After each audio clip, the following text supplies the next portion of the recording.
Il y a un peu plus de 2 ans, mon grand-père décède des suites d'une maladie de Parkinson. Et à l'enterrement, je me retrouve à observer ma grand-mère, mais je me rends compte qu'après l'enterrement, elle va se retrouver seule. Et je me fais cette promesse toute simple d'aller lui rendre visite une fois par mois. Seulement 4 mois plus tard, j'ai pas été lui rendre visite une seule fois.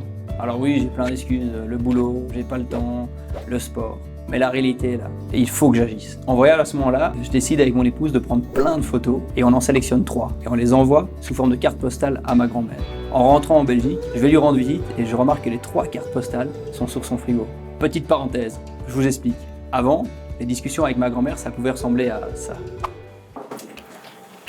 C'est un bon thé. Il est très bon. Oui, oui.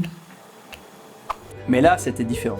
On s'est posé dans le salon, on a eu un vrai échange, on a discuté pendant des heures, et on a passé un super moment. Tu parles un peu italien, non? Ah, un pochino. À ce moment-là, je me sens juste heureux.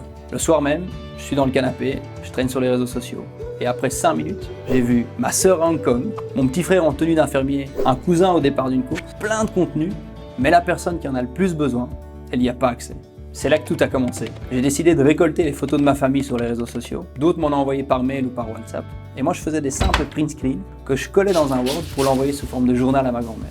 Et là, improbable, j'ai reçu des coups de fil des amis de ma grand-mère qui voulaient que je leur crée leur journal. J'ai compris qu'il y avait un vrai besoin et que le plaisir que ma grand-mère ressentait en recevant son journal chaque mois pouvait être partagé par un tas d'autres familles.